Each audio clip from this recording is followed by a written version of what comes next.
4360 + 6068. அங்கே பாரு ஜூனியர் பையன் கேட்டா அவன் ஸ்கூல் பையன் நினைப்பிலே இருக்கிறான் அவன் வாடனான்னு பார்க்கலாம்.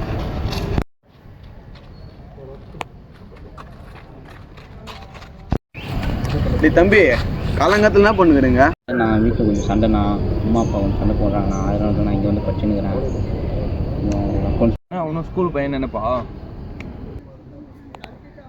கிளம்புங்க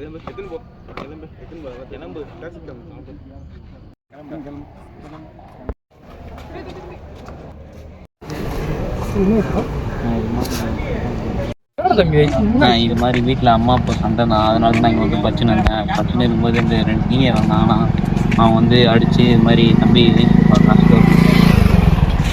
யார் அது யார் பண்ணுது அது தெரியல. நான் யாருன்னு நீங்கள் வந்து பாருங்க, அங்கே தான் இருப்பாங்க, பாருங்க. நான் பார்க்குறோம். யாரா? ஏய் ருத்ரன், சுனில் நீங்களாடா? என்னடா ஜூனியர் பசங்க வம்பி தேய்ச்சிருக்கீங்க? சீனியர் கூட வருதுன்னு தெரியாமல் உட்காந்து படிச்சுன்னுக்கிறான் இவன். ஏய் படித்ததும் தப்பாடா. வீட்டில் அம்மா அப்பாவுக்கு பிரச்சனையாண்டா, அதனால் எங்கள் அக்கௌண்ட்ஸ் ப்ராக்டிஸ் பண்ணுறது, அதனால இங்கே வந்து உட்காந்து படித்தான். படித்தது தப்பா. இங்கே பாரு, ஜூனியருக்கும் சீனியருக்கும் நல்ல பாண்டிங் இருக்குடா.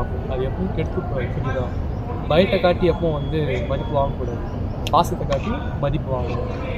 நான் எப்படி பார்த்தா நீ தான் வந்து அவனுக்கு சொல்லி தரணும். இந்த மாதிரி ரொம்ப போனால் முன்னாடி தான் சொல்கிறேன்.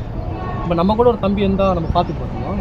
பார்த்தோம் மாட்டோமா? ஏன் இந்த மாதிரி பண்ணுறீங்க? அது சரி, 2 பேரும் கை கொடுங்க, ஷேக் கொடுங்க.